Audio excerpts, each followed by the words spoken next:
여러분 안녕하십니까. 누리호 발사가 오늘 다시 시도될 걸로 보입니다. 어제 확인됐던 통신 문제를 밤샘 작업 끝에 해결했습니다. 자세한 내용 현장 취재기자 연결해 알아보겠습니다. 박정현 기자. 네, 전남공 나로우주센터입니다. 네, 누리호를 언제 다시 발사할지 논의하는 회의가 있었는데 결과 발표됐습니까? 네, 말씀하신 것처럼 조금 전 누리호의 발사 재개 여부를 논의하는 발사관리위원회가 열렸습니다. 잠시 뒤 논의 결과도 발표될 것으로 보이는데요. 아직 공식 발표 전이지만 오늘 발사하는 쪽으로 의견이 모아진 것으로 전해졌습니다. 발사 예정 시각은 어제와 같은 오후 6시 24분이 될 것으로 보입니다. 어제 발사를 불과 3시간 앞두고 누리호의 비행 준비가 멈췄습니다. 누리호에 헬륨을 공급하는 밸브가 제대로 작동하지 않은 건데요. 발사 제어 컴퓨터와 발사대 설비를 제어하는 컴퓨터 사이 통신 이상이 발생하면서 자동 절차 수행에 장애가 발생했던 것으로 드러났습니다.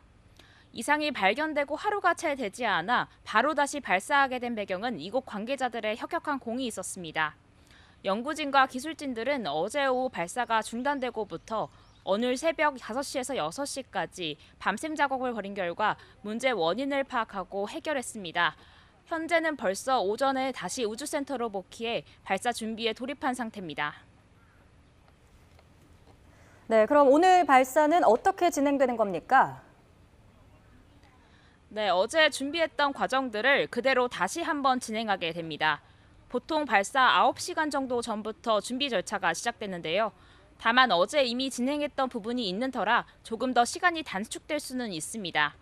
본격적인 준비는 발사 6시간 전, 그러니까 오후 12시 정도부터는 연료와 산화제 충전을 준비하기 위한 절차에 돌입할 예정입니다. 다만 누리호가 무사히 하늘로 올라가기까지 한순간도 긴장의 끈을 놓을 수 없는 게 사실입니다. 어제 역시 순조로웠던 준비 과정 도중 갑자기 문제가 발견되며 발사가 중단됐던 만큼 끝날 때까지 끝났다고 볼 수 없습니다. 과연 한 차례 고비를 딛고 누리호가 3번째 도전에 성공할 수 있을지 이곳 우주센터에 이목이 끌립니다. 지금까지 전남공 나로우주센터에서 YTN 박정현입니다. 한국은행이 이번에도 기준금리를 동결했습니다. 3차례 연속 동결인데 그만큼 경기 침체 우려가 크다고 봤습니다. 좋지 않은 경기 상황을 반영해서 성장률도 1.4%로 하향 조정했습니다. 취재기자 연결해서 자세히 들어보겠습니다. 이영원 기자. 네, 한국은행입니다. 네, 우선 금리부터 좀 살펴보죠. 네, 시장 예상대로 기준금리는 동결됐습니다. 한국은행 금융통화위원회가 오늘 오전 회의를 열고 동결로 결정한 겁니다. 이에 따라 기존에 적용되고 있는 연 3.5% 금리가 그대로 유지됩니다. 이번 금리 동결은 지난 2월과 4월에 이어 3번째입니다. 고공행진했던 소비자 물가 상승률이 지난달 3.7%까지 내려온 영향이 가장 컸습니다. 여기에 반도체를 중심으로 수출 부진이 이어지면서 경기 침체 우려가 커진 점도 주요했습니다. 한은은 내수가 완만한 회복세를 보이고 있지만 수출과 투자 부진이 이어져 경기 둔화가 계속되고 있다고 진단했습니다. 이번 한은의 동결 결정으로 미국과의 기준금리 격차는 1.75%포인트까지 벌어졌습니다. 이런 역대 최대 금리 차가 부담스러운 대목이었을 텐데요. 자본 유출 정황이 없다는 점에 주목해 기존 금리를 유지한 것으로 보입니다. 다만 동결을 넘어 올해 안에 금리 인하까지 갈 가능성에 대해서는 시기상조라며 선을 그었습니다. 물가 둔화에도 목표치로 세운 2%대는 아직 갈 길이 먼 데다 미국이 금리 인상을 멈출지 등 대내외 상황을 모두 고려해야 한다는 겁니다. 이에 금통위원 모두가 최종 금리를 3.75%까지 올릴 가능성을 열어둬야 한다는 데 의견을 같이 했다고 강조했습니다. 네, 경제 성장률 전망치는 얼마나 낮아졌습니까? 네, 올해 성장률을 1.4%로 낮췄습니다. 지난 2월 전망치는 1.6%였습니다. 수출 부진이 계속되면서 경제 활로를 찾기 힘든 상황을 반영해 소폭 하향 조정한 겁니다. 애초 중국 경제 활동이 재개되면 수출 부진을 덜 수 있을 것으로 기대했었는데요. 예상과 달리 중국 리오프닝 효과가 크지 않으면서 우리 경제 반등에도 악영향을 준 겁니다. 다만 한은은 성장률 하향 조정에도 전반적인 경기 흐름에는 큰 변화가 없다는 점을 강조했습니다. 당분간 국내 경제가 부진하겠지만 하반기부터 IT 경기가 살아나고 중국 경제 회복 여파 등이 겹치면서 점차 회복될 것으로 내다봤습니다.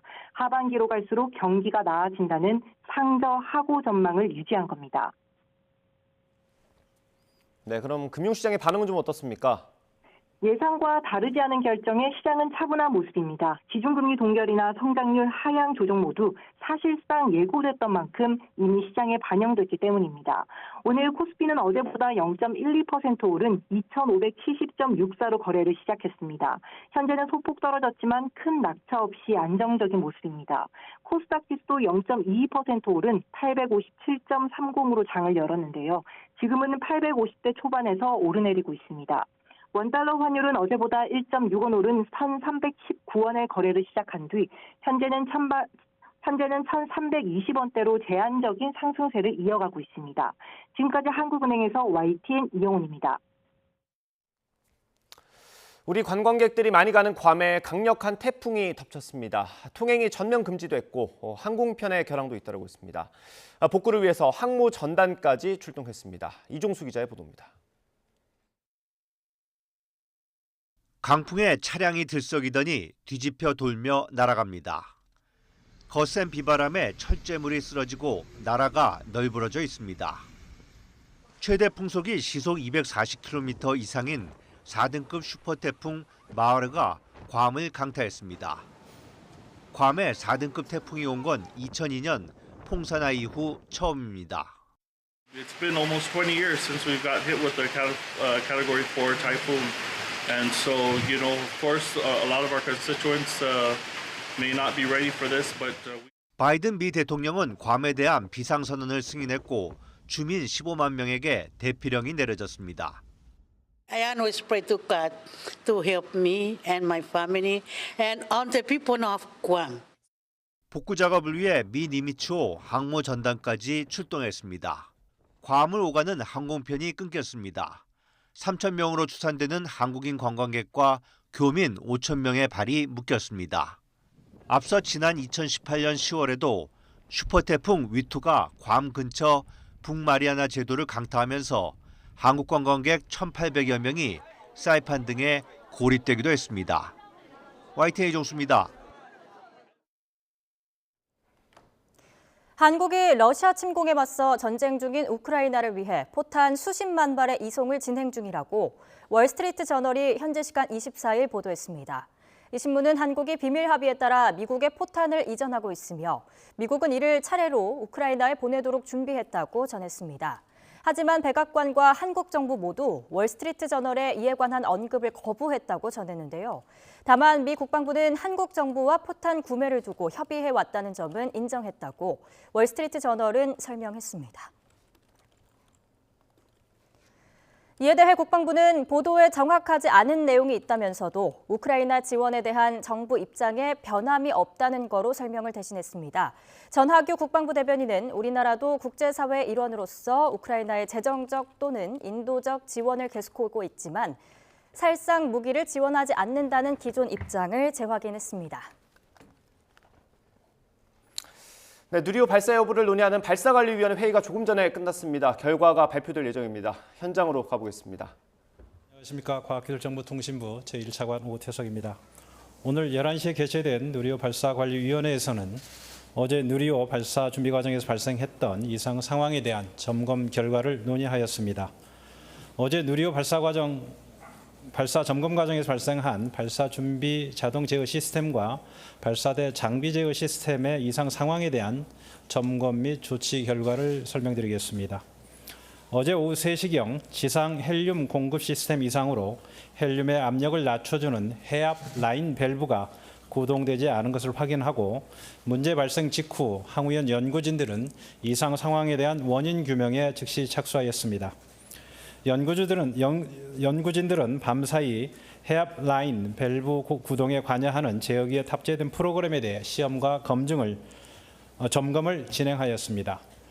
점검 과정 중 발사대의 헬륨 저장 탱크와 지상 장비 시스템을 제어하는 장치, 즉 PLC라고 불리는 장치에서 명령어가 순차적으로 전달되지 않은 것을 확인했고 PLC의 제어 프로그램을 수정하는 작업을 진행하였습니다.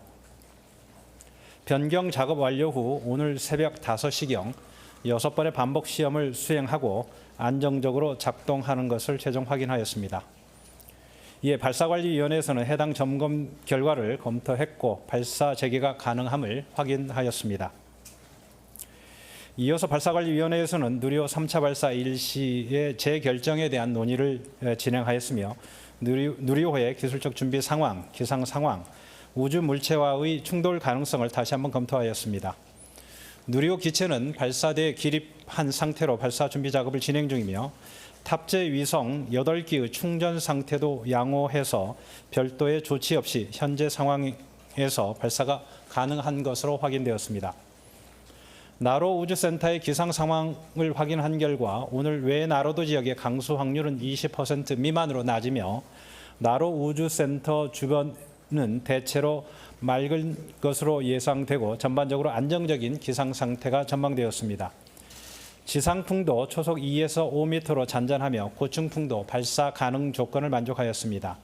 또한 낙뢰 가능성도 매우 낮은 것으로 파악되어 어제와 동일한 기상 상황에서 발사가 가능할 것으로 분석되었습니다. 마지막으로 우주물체 충돌 가능성도 분석해서 충돌 가능성이 없는 시간대를 고려해서 발사 시간을 결정하였습니다. 과학기술정보통신부는 발사 가능 조건을 종합적으로 검토해서 오늘 18시 24분 정각 발사를 목표로 발사 운영 절차를 진행하기로 최종 결정하였습니다. 발사 준비 과정은 대체로 어제와 동일합니다. 발사 6시간 전인 12시 24분 발사 운영 절차가 시작되며 오후 3시 40분부터 연료와 산화제 충전을 시작해서 오후 5시 40분경에는 충전이 모두 완료될 예정입니다. 발사 30분 전인 17시 54분에 발사대 기립 장치가 철수되며 발사 10분 전인 18시 14분부터는 발사 자동 운영 모드로 전환됩니다. 과학기술정보통신부와 항공우주연구원은 발사 전까지 더 철저히 점검하고 준비해서 안전하고 성공적으로 누리호 3차를 발사할 수 있도록 끝까지 최선을 다하겠습니다. 감사합니다. 예, 질의응답 시간 갖겠습니다.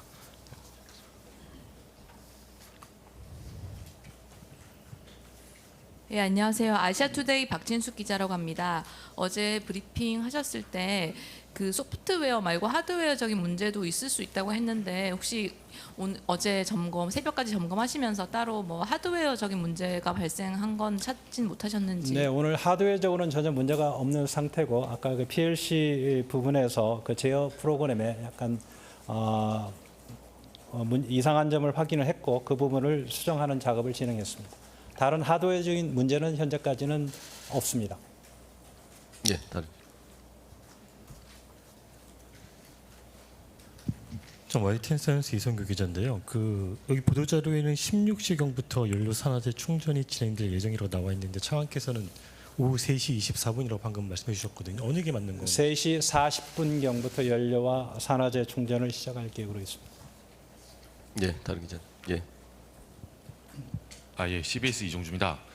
8기 실용위성을 이제 처음으로 탑재해놓고 지금 수리를 한 거잖아요, 위에서. 아까 이제 확인하실 때 오늘 뭐 별 문제 없다고 했는데 충전이나 뭐 위성에 관해서는 뭐 기존에 있던 우리가 모르는 어떤 예측 가능한 문제가 있을 수도 있는데 그런 부분도 조금 점검이 다 됐나요? 지금 각 위성과 관련해서 위성을 실제 제작했던 분들과 긴밀하게 소통을 했고 현재 상태로 아무 문제가 없는 걸 확인을 했습니다. 예, 다른 기자님. 네, 박상훈 기자. 예, 국민일보 박상은입니다. 어제 이전에 없었던 오류라고 설명을 해주셨었는데요. 그 프로그램 문제가 발생한 원인에 대해서도 이번에 파악이 된 건지 궁금합니다.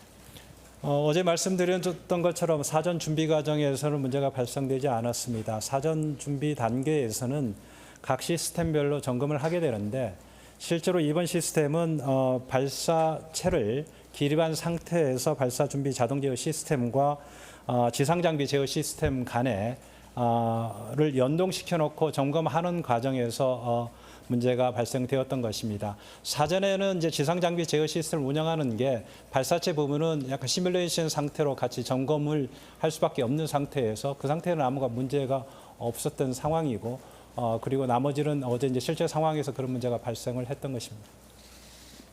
예, 다른 질의 받겠습니다. 예. 네, 뉴시스 윤현성 기자입니다. 그러니까 어제 3시에 문제 발생하고 항우연 연구진분들이 바로 이제 작업에 들어가셨다고 들었는데 혹시 오늘 새벽까지 총 몇 시간 정도 걸려서 작업을 수행하신 건지 말씀해 주시면 감사하겠습니다. 보도자료 앞에서 말씀드린 것처럼 최종적으로 5시경에 수정된 그 제어 장치를 가지고 6회의 동작을 시연을 했고 문제가 없는 것으로 확인했습니다.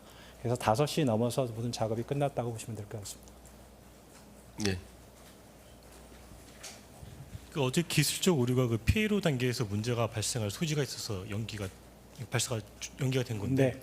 지금 이 기술적으로 이걸 오류를 해결했지만 실제 피해로 단계 돌입했을 때 이게 멈출 그런 가능성도 있는 건가요? 그 문제까지 검토해서 문제가 없는 것으로 확인을 했기 때문에 오늘 발사일을 발사하기로 결정을 한 겁니다. 예, 다른 질의 받겠습니다. 예. 그 문제 발생 원인에 대해서 다시 그 고본부장님이 자세하게 좀 말씀 좀 부탁드리겠습니다.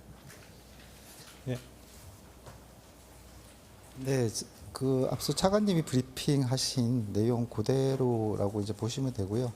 저희가 이제 그 발사 제어하는 컴퓨터가 있고 발사대에 있는 지상 장비를 운영하는 그 컴퓨터가 있고 요 간에 이제 통신하다가 어제 문제가 이제 발견이 됐었고요.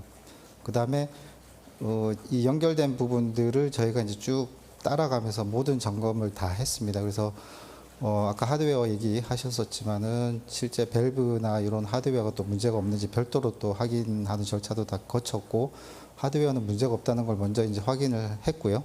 그 다음에 이제 나머지 부분들을 하나씩 점검해 가는 과정에서 이런 밸브류들을 실제로 구동하는 그 PLC라는 게 있는데 그 안에서 이제 그 나가는 명령이 조금 오류가 있어서 그 부분을 수정하는 작업을 이제 했다 이렇게 보시면 될 것 같습니다. 그러니까 저는 그 명령어가 제대로 구동이 안 된 이유가 1차, 2차 때는 정상 작동했는데 뭐 세팅을 잘못했나요? 아니면 어떤 그 이유 때문에 그게 제대로 작동이 안 되는지 말씀. 그게 이제 지금 저희가 보기에는 약간의 그 명령 간의 어떤 시간차나 이런 부분에 있어서 약간 저희가 그 시간 간격을 두고서 좀 이렇게 하는데 이제 미묘한 그런 차이로 인해서 그런 현상이 발생을 했던 것 같고요. 저희가 이 부분을 이제 조금 더 확실하게 현상이 발생하지 않도록 로직을 변경을 했다라고 이제 보시면 정확할 것 같습니다. 네, 다른 기자님 질의받겠습니다. 강민구 기자님. 예. 네, 이데일리 강민구 기자입니다. 그 통신 문제라는 게 그 제어 컴퓨터 간 뭐 자가망으로 연결된 그런 상황에서 그 프로그램 돌다가 발생한 문제인지 좀 명확하게 통신 문제에 대해서 조금만 더 설명 부탁드립니다.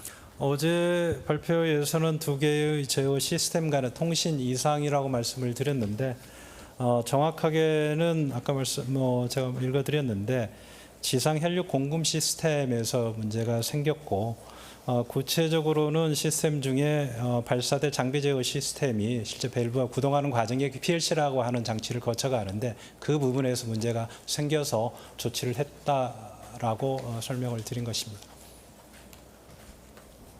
네, 다른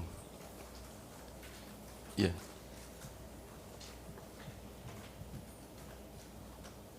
코리아 헤럴드 간영우입니다. 오늘 새벽 5시경에 수정된 그 제어 장치 가지고 6번의 명령 실행하셨다고 하는데 혹시 6번에 대한 뭐 기준이 따로 있나요? 이 재검사할 때? 저희가 뭐 신뢰성 같은 걸 정확하게 따져보지는 않았지만은 한 3차례 정도면 일단 충분하다고 생각을 했는데 그래도 혹시나 하는 마음에 2배 정도 해서 6번 정도 시험을 했고 그 중에 하나라도 이제 문제가 또 반복이 되면은 이거는 안 되는 거라고 저희가 생각을 하고 이제 시험 테스트를 했고요. 6번 다 무사히 잘 통과를 해서 괜찮다고 판단을 했습니다. 네, 다른 질의 예. 예, 연합뉴스 조승환 기자입니다. 제어 프로그램을 이제 수정하는 작업을 했다고 했는데 뭐 구체적으로 좀 어떤 것들을 수정을 해서 이 문제가 해결이 됐는지 좀 설명 부탁드립니다. 그 아까 명령들 제어 프로그램 안에 이제 명령들 간의 이제 충돌 같은 게 이제 발생을 했던 그 현상이 있었고요. 그 부분을 피하기 위해서 명령들 간에 간격을 좀 이렇게 넓혀주는 그런 간단한 작업이었다고 보시면 되겠습니다.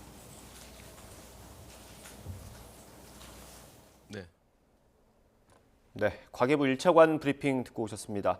어제 오후에 누리호가 발사를 준비하는 과정에서 통신에 이상이 발견이 됐고요. 밤샘 작업을 통해서 그 문제를 해결했습니다. 그리고 오늘 오전에 발사관리위원회를 열었고 그 회의 결과를 조금 전에 과기부 1차관이 발표했습니다. 네, 재발사 예정 시각은 어제와 같은 오후 6시 24분으로 결정이 됐습니다. 관련 내용 더 자세한 소식 이어지는 뉴스에서 전해드리겠습니다.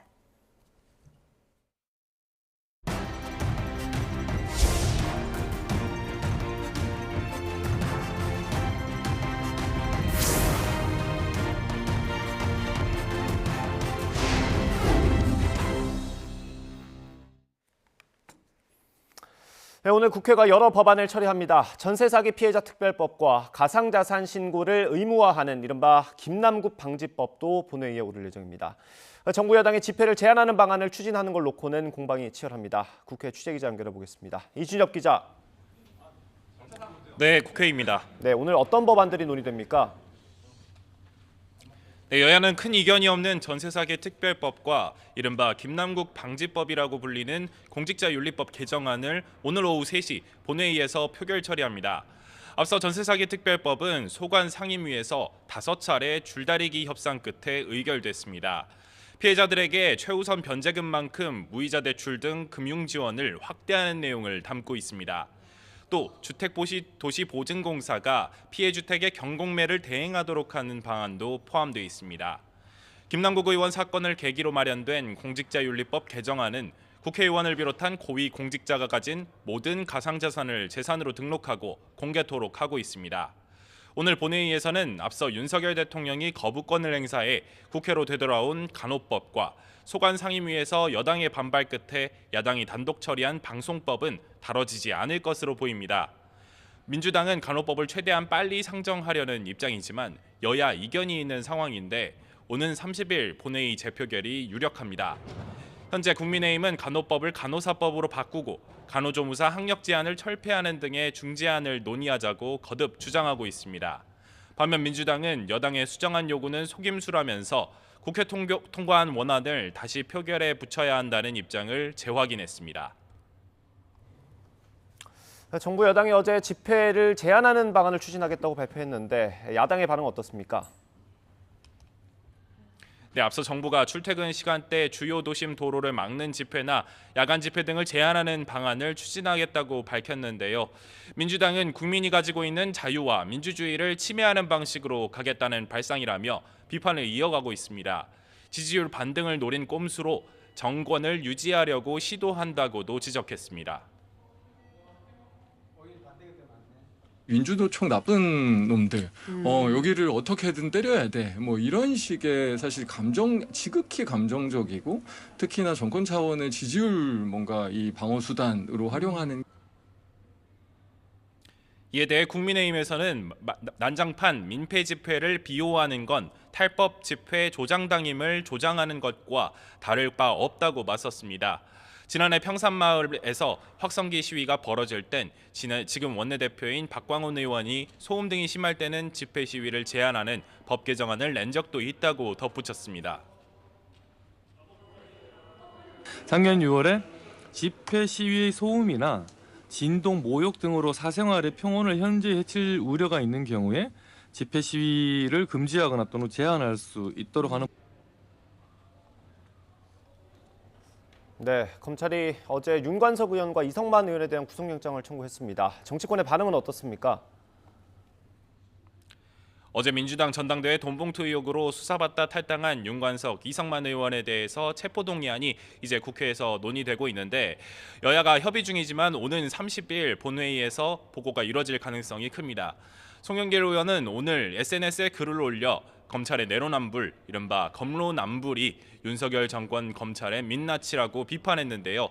돈봉투 의혹과 관련해 자금 전달 과정이 기록됐다는 이른바 이정근 노트는 황당한 드라마 같은 이야기라며 민주당 의원들이 개파 따지지 말고 정치기획수사에 단호하게 맞서야 한다고 주장했습니다.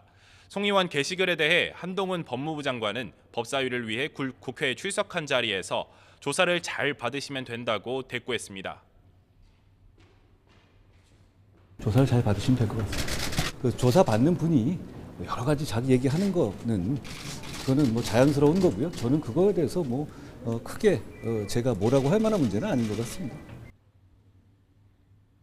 오늘 본회의를 앞두고는 양당 의원총회가 예정돼 있는데 특히 민주당 의원총회 논의 내용이 주목됩니다. 돈봉투 의혹으로 촉발된 쇄신 의총에서 정해진 당내 혁신기구 인선과 방향을 비롯한 쇄신 논의도 이번 의총에서 이어질 것으로 보이는데요. 이와 함께 개딸로 불리는 강성당원들의 과격 행동을 중단시키는 방안에 대해서도 갑론을박이 이어질 것으로 보여 어떤 논의가 진행될지 관심을 모으고 있습니다. 지금까지 국회에서 전해드렸습니다. 어제 국회에선 문재인 정부의 안보 정책을 놓고 설전이 벌어졌습니다. 대통령실 참모들이 출석한 국회 운영위 내용을 정리했습니다. 박소정 기자입니다. 발단은 조태용 안보실장의 업무 보고였습니다. 선의의 기대는 가짜 평화가 아닌 압도적 힘의 평화로 안보를 구축하겠다. 전 정부 정책을 비판한 윤석열 대통령의 안보관을 거듭 밝히자 더불어민주당에서 거짓말을 한다며 반발하고 나선 겁니다. 왜 돋보이기 위해서 과거를 폄하하고 군을 폄하합니까? 의사진행 발언이니까 2차장인 정리 좀 임종덕 해주십시오. 차장 같은 경우도 군복을 입고 있었는데 하루도 이렇게 선의에 기댄 안보에 의존했나요? 그러자 안보실장이 이를 다시 반박하면서 분위기는 거칠어졌습니다. 과연 북한에 비핵화 의지가 있었느냐? 없었습니다. 따라서 이것은 북한의 선의에만 기댄 가짜 평화라는 말을 제가 할 수 있다고 생각을 합니다. 김병주 의원님이 제 말을 거짓말이라고 했습니다. 이게 싸우자는 게 아니고 뭡니까? 여야 의원들의 추가 지원 사격도 이어졌습니다. 당연히 실장님께서 그 말씀을 이해해 주시기를 들으면 저는 희망을 합니다. 대답을 할 수밖에 없는 상황 아닙니까? 그냥 거짓말장이 대답을 하지 않으면 제가 국회를 무시할 뿐만 아니라 국민을 무시하고 전 정부에 대해서 싸우자는 이야기를 노골적으로 안보실장이 먼저 하고 있는 거 아닙니까? 강승규 시민사회 수석이 주말마다 고향인 충남 예산 지역의 각종 행사를 다니며 사실상 총선 출마를 준비하고 있다는 언론 보도도 도마 위에 올랐습니다. 조기와 축기는 제 개인 비용으로 했고요. 하안이나 조화를 보낼 때는 그에 맞는 저희 축기는 개인 비용으로 하셨다는 거죠? 그렇습니다. 개인 활동을 통해서 사실은 지역 활동들, 특히나 총선 출마를 위해서 준비하시는 그런 활동으로 읽힐 만한 활동들을 하고 계신 거잖아요. 미국의 대통령실에 대한 도청 문건 유출 논란을 두고는 여당은 문건 상당수 위조됐다는 의견이 있다며 대통령실을 엄호했고 야당은 논란 이후 우리 측에서 조치한 것이 뭐가 있느냐고 따져 물었습니다. 후쿠시마 오염수 문제를 둘러싼 공방 역시 뜨거웠는데 대통령실은 IAEA 조사 결과 과학적으로 안전성이 입증되지 않으면 방류에 절대 반대할 것이라고 강조했습니다. YTN 박소정입니다.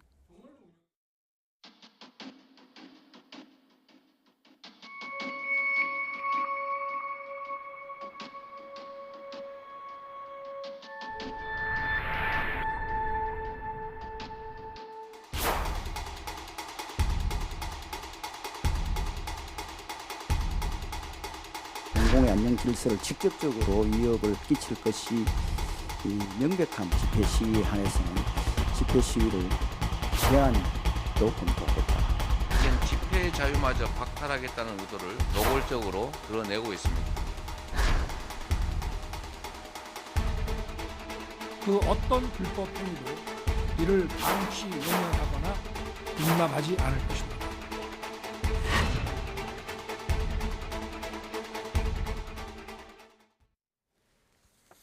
네, 정치권 이슈 짚어보겠습니다. 국민의힘 허은하 의원, 민주당 전영기 의원 나오셨습니다. 어서 오십시오. 안녕하십니까? 네, 안녕하세요. 안녕하세요. 네, 저희가 영상으로 짧게 보내드린 대로 어제 정부 여당이 집회를 제한하는 방안을 추진하겠다고 했습니다. 큰 틀에서 보면 불법 전력이 있는 단체의 경우에는 집회 시를 제한하는 방안, 또 출퇴근 시간에 서울 도심 주요 도로의 집회를 제한하는 방안 두 가지 정도가 될 것 같은데 일단 방향 자체는 어떻게 보십니까? 그래서 전 고민이 좀 많습니다. 네. 기본적으로 자유라는 걸 침해해서는 안 되지만 또 행복 추구권을 벗어나서도 안 된다라는 생각인데 네. 모든 것이 동그라미 아니면 X라는 답이 나올 수 있다면 좋을 텐데 이 부분은 세모여도 되지 않을까 하는 생각이 들고요. 국민의 행복 추구권도 지켜드리면서 또 그들의 자유권, 왜냐하면 시위라는 것은 또 자율권이 보장돼야 되는 것 아니겠습니까?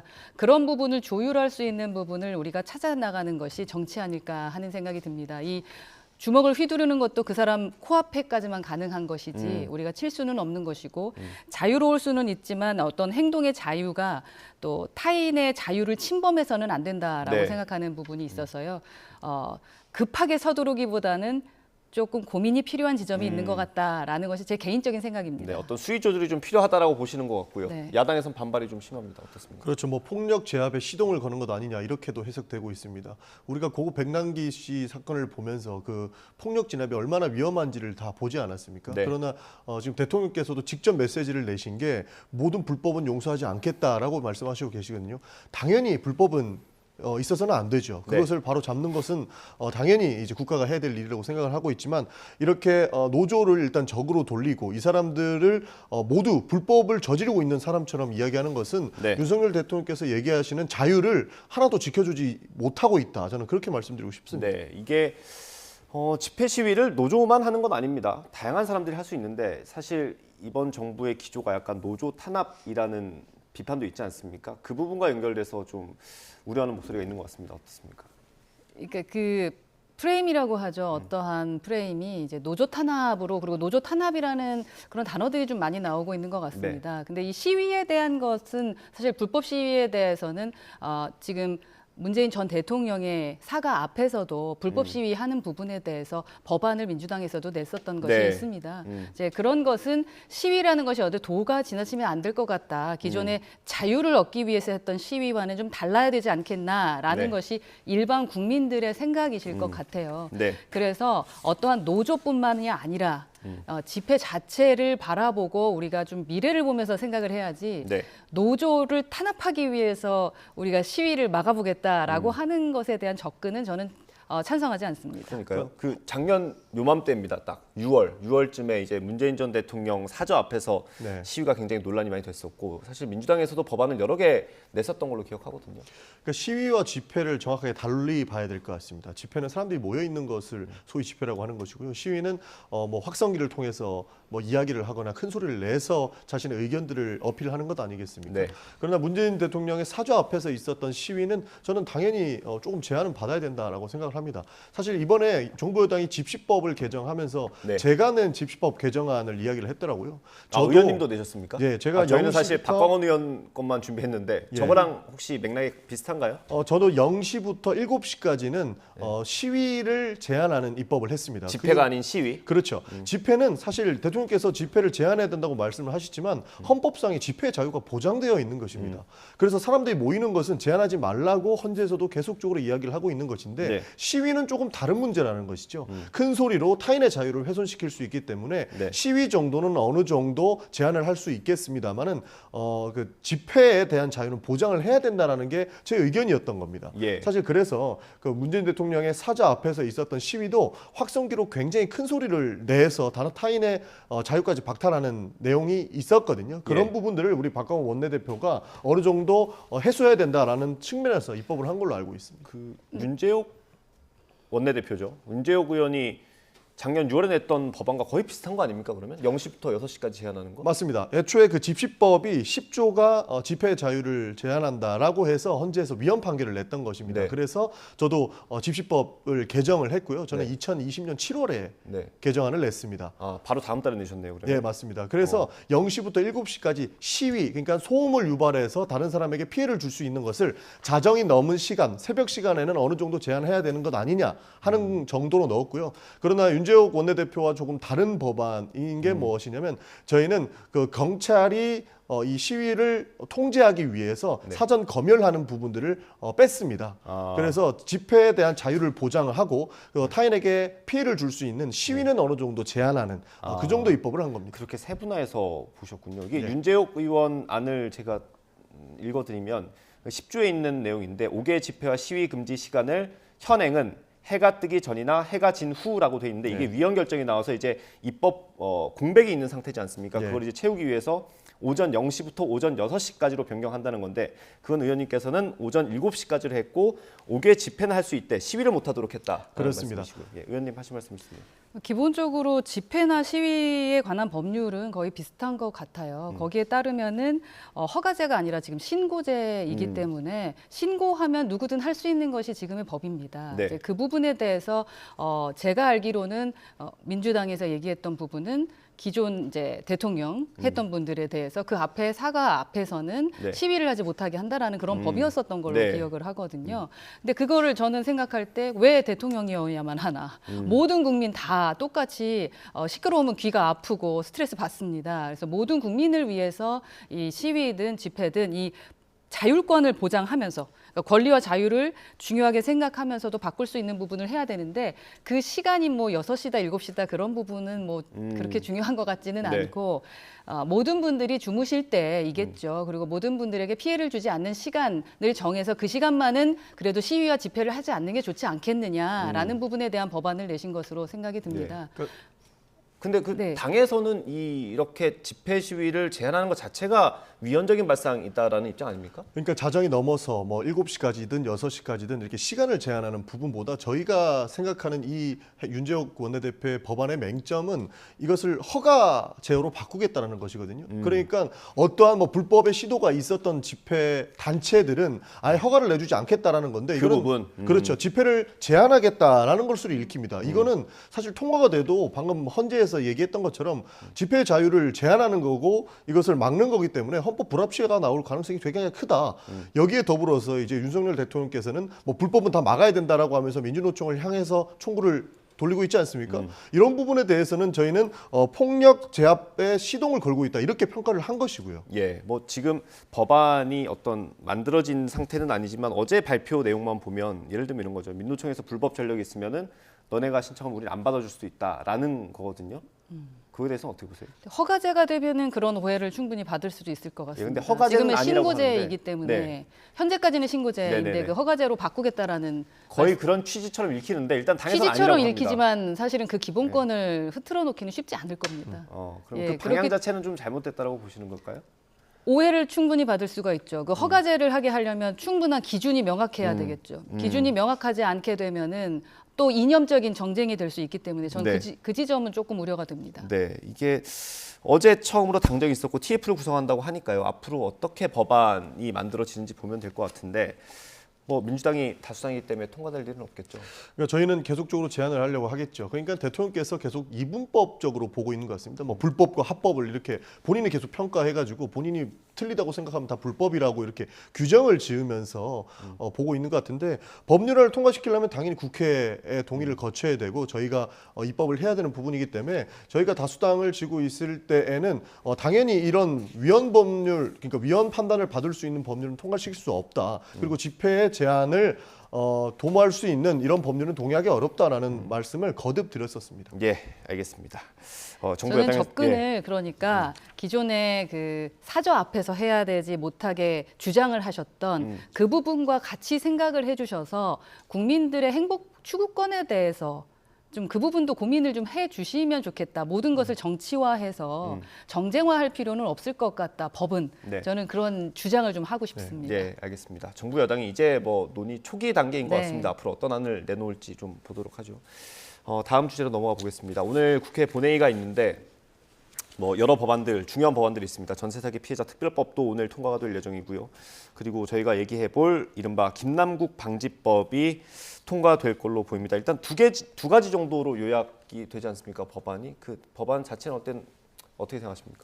저는 해당 법안이 통과가 돼야만 이해 충돌을 볼 수 있는 것이고요. 지금까지 공직자가 가상자산을 얼마나 가지고 있는지를 투명하게 볼 수 있는 법이다. 저는 그렇게 생각을 합니다. 그래서 여야가 합의를 해서 통과를 시켰는데요. 법안의 정개특위 합의 내용을 보니까 2020년부터 그러니까 21대 국회가 임기 시작할 때부터 지금까지의 가상자산 내용들을 보겠다는 것이거든요. 네. 그러면서 이해 충돌 문제가 있는지 없는지를 판가름하겠다는 것인데 저는 여기에 더불어서 조금 확대될 필요가 있다고 봅니다. 모든 저희가 지금 법안 공직자들은- 내용을 그래픽으로 보여드리고 있는데 예. 밑에 있는 게 말씀하시는 국회법 개정안 내용입니다. 그렇습니다. 예. 어떤 부분을 더 확대할 필요가 있습니까? 지금 국회의원들만 이렇게 이 범위에 들어가게 돼 있는데요. 네. 지금도 계속적으로 논란이 나오고 있는 국회에 종사하시는 분들 그리고 보좌관 포함입니까? 그렇죠. 보좌관들이나 뭐 보좌진들 그리고 추가적으로 고위공직자들이나 공무원 같은 경우에는 이해충돌 소지가 충분히 있을 수 있기 때문에 이 범위는 어디까지가 될지는 또 여야가 협의를 좀 해야 되겠지만 고위공직자만큼은 이해충돌 문제가 발생하지는 않았는지 지금까지 발생해오지는 않았는지 이런 것까지 볼 필요가 있고 확대될 필요가 있다고 봅니다. 일단 앞으로 예방할 수 있는 방안은 만들어놨지만 과거에 혹시 그런 일이 없었는지 확인할 필요가 있다는 말씀이십니다. 예. 네, 저도 동의합니다. 그리고 예방장치 하나가 늘어나는 것이기 때문에 그거가 나쁘다고 할 수는 없고 다만 보좌진들이라든가 국회 종사자, 네. 고위공직자 함께 하는 것이 맞을 것 같다라는 생각이고요. 네. 사태 초기부터 저는 즉각적인 전수조사를 해야 된다라고 말했던 입장에서는 상당히 반깁니다. 이 네. 법안에 대해서. 빨리 법안이 통과됐으면 좋겠는데 중요한 것은 이게 법만 있어서 되는 것은 아니니까요. 네. 기본 윤리의식이나 우리가 일하는 국회법을 만들어놨지만 그 일하는 국회법을 법안을 만드는 저희들도 지키지 못하고 있기 때문에 네.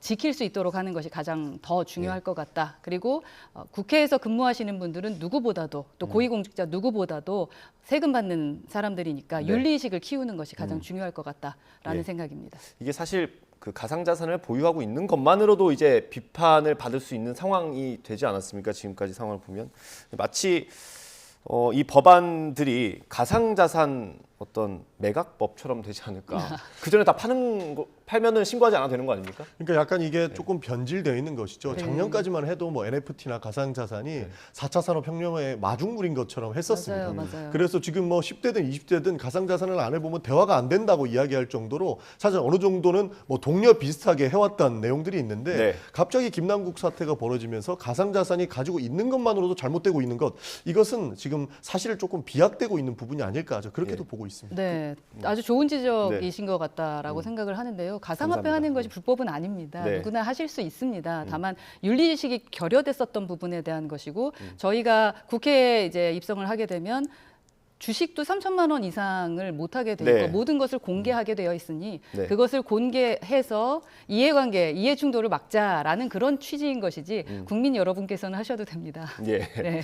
그 국회에서 오늘 아마 이 김남국 방지법이라고 부르는 법안들이 통과가 될 것 같고 검찰 수사도 지금 계속 진행이 되고 있는데 국회 윤리위가 한동안 좀 빠르게 움직일 것 같더니 좀 잠잠합니다. 어떻게 전망하십니까? 윤리특위는 기본적으로 여야 합의가 돼야 되는 부분이 있습니다. 그렇기 때문에 많이 잠잠할 수밖에 없는 그런 상황에 놓여 있었거든요. 네. 사실 이 부분도 좀 정쟁화돼서 조금 사실이 좀 왜곡되고 있는 부분이 있는 것 같은데 여당에서 주장하기로는 일단 김남국부터 막자. 그렇기 때문에 신속하게 제명 의결을 해야 되는 것 아니냐라고 하는 것이고 저희 입장에서는 사실관계도 정확하게 나오지 않고 이게 사건이 명확하게 떨어지지 않는데 왜 자문위에 구성도 안 하고 갑작스럽게 우리가 여론에 잠식해서만 이렇게 제명 의결을 해야 되느냐라는 이런 논쟁에 갇혀 있다 보니까 진행이 안 되고 있는 것 같거든요. 네. 사실 저는 의원직 제명까지는 갈 사안도 되지 못하는 상황 아닌가 이렇게도 보고 있습니다. 제명까지는 갈 필요가 없다라고 보시는 지금 거예요? 제명 논의가 계속적으로 나오고 있는데 그 이유는 뭐냐면 조금 전에 우리가 지적했던 부분과 마찬가지입니다. 가상자산 거래 자체만으로는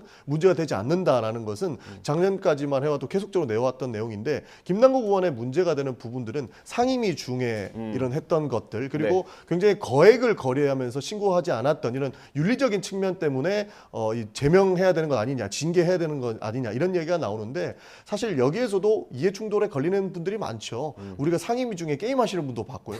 본회의 중에 뭐 민주당입니다. 다른 활동, 민주당입니까? 다른 뭐 검색어에서 논란을 만든 의원님들도 많은데 사실 그런 윤리적인 부분까지 다 보게 되면 다른 분들 자유로울 수 있는 부분이 많이 없을 거라고 봅니다. 그래서 아마 제명 의결까지는 쉽지 않지 않을까 하는 조심스러운 추측을 해봅니다. 예, 그것도 상임위에서 그 어떤 징계 수위까지 정해서 의결을 해야 되는 거죠? 윤리특위 같은 경우에 어떻게 전망하세요? 제명은 아니다, 제명까지는 아니다라고 보시는데.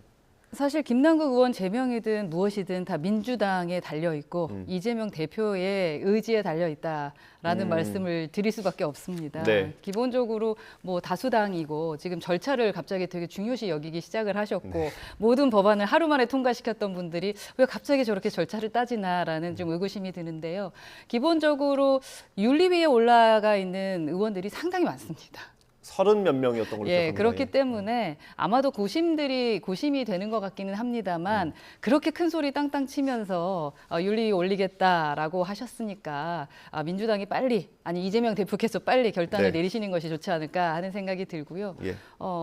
뭐 저는 우선 그 부분은 그렇게 생각이 들고 제명을 해야 된다 안 해야 된다라기보다는 빠르게 지금 김남국 의원이 자신의 거취를 결정하셔야 된다. 스스로. 예, 스스로. 지금 며칠째 보이지 않고 있습니다. 오늘 본회의에 나오실지 안 나오실지 모르겠습니다만 저희 기본적으로 월급 받는 사람들도 이렇게 며칠 동안 잠적되면은 사표 써야 됩니다. 오늘 법사위도 안 나왔을까요? 제가 확인을 못했네요. 법사위 회의가 아침에 있었는데 아마 인터뷰했다는 내용이 없는 거 보니까 아마 법사위도 불출석하지 않았을까. 이건 제가 한번 확인을 심적으로 해보겠습니다. 많이 힘드실 겁니다. 어렵고 여러 가지 고민이 되시긴 하겠습니다만 젊으시고 그리고 지금 저희 세금 받고 일하고 있지 않습니까? 네. 많은 국회의원 동료들도 좀 생각하셔서 본인 스스로 결정하는 것이 가장 아름답지 않을까 싶습니다. 네.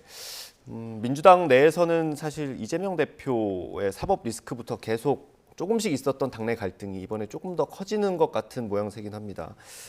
강성 당원에 대한 부분인데 이게 좀 당내에서도 여러 말이 나오고 있는 것 같습니다. 아침 라디오 인터뷰를 저희가 준비했는데 예, 준비가 되면 좀 틀어주시겠습니까? 예.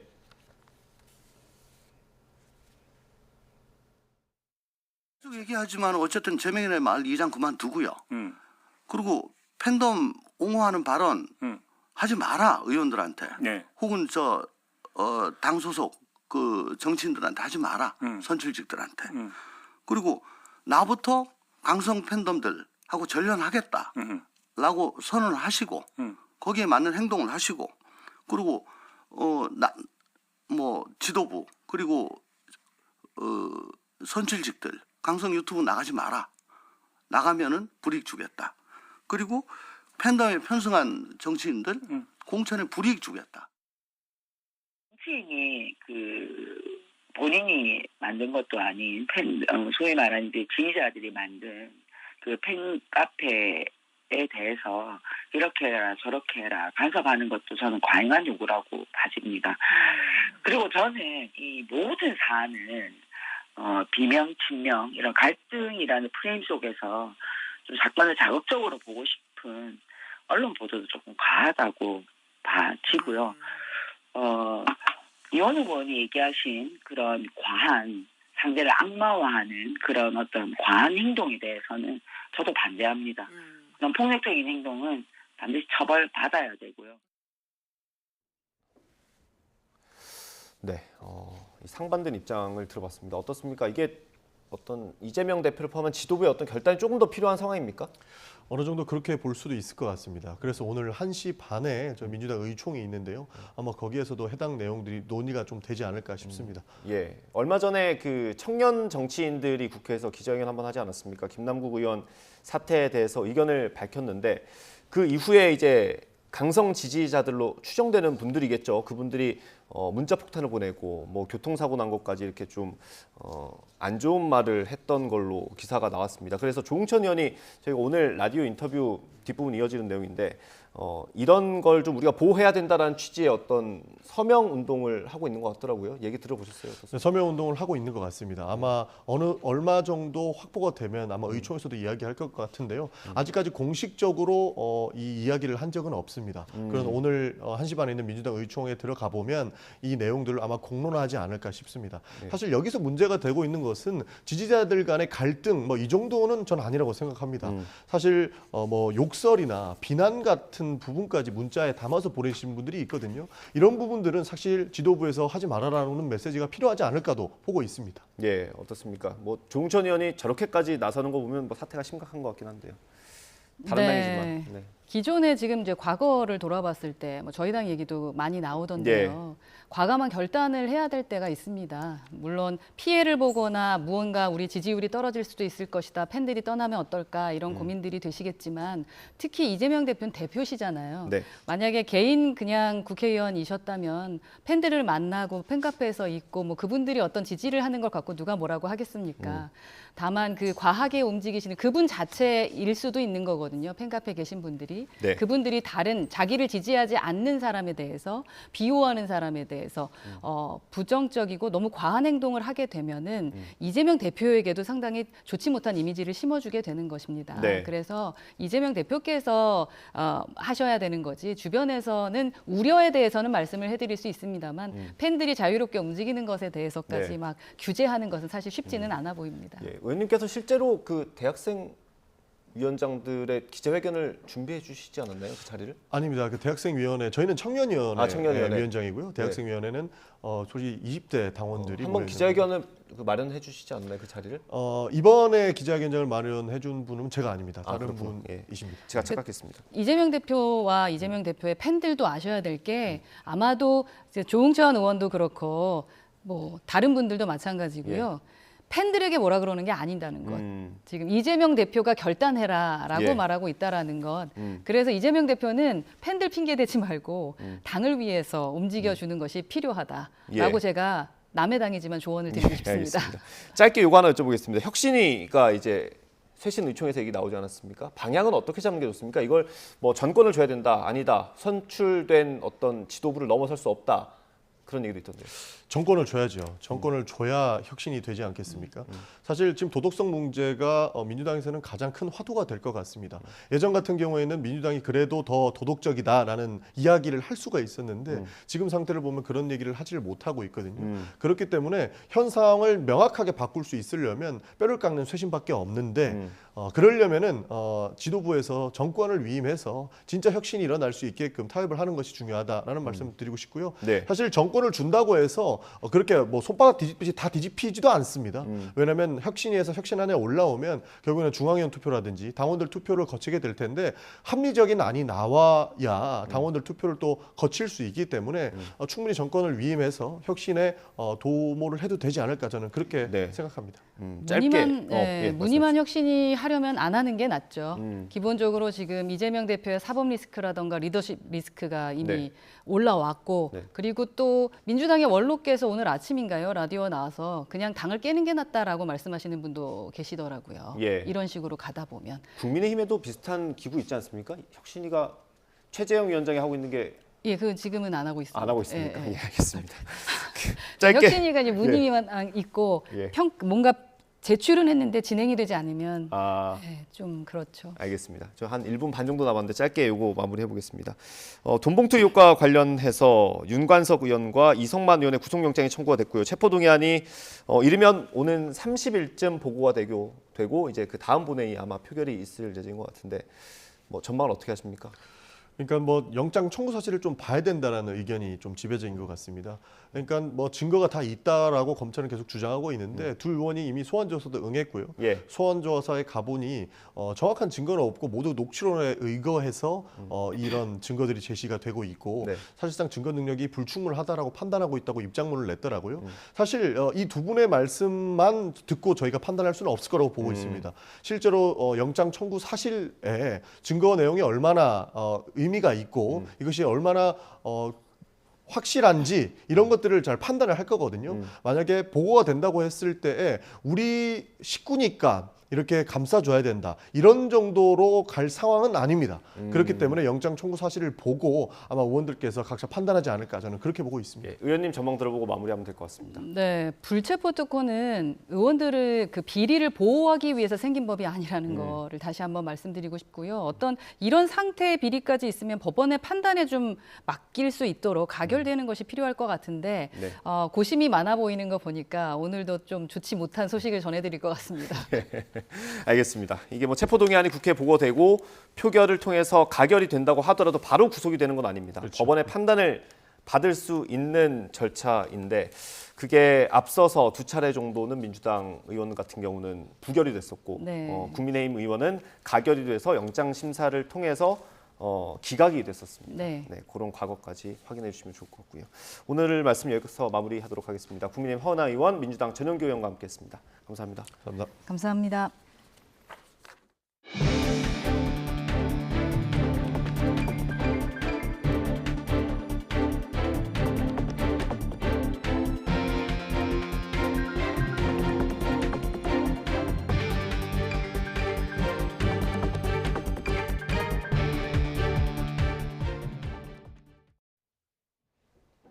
오늘도 내륙 지방을 중심으로 초여름 더위가 이어지겠습니다.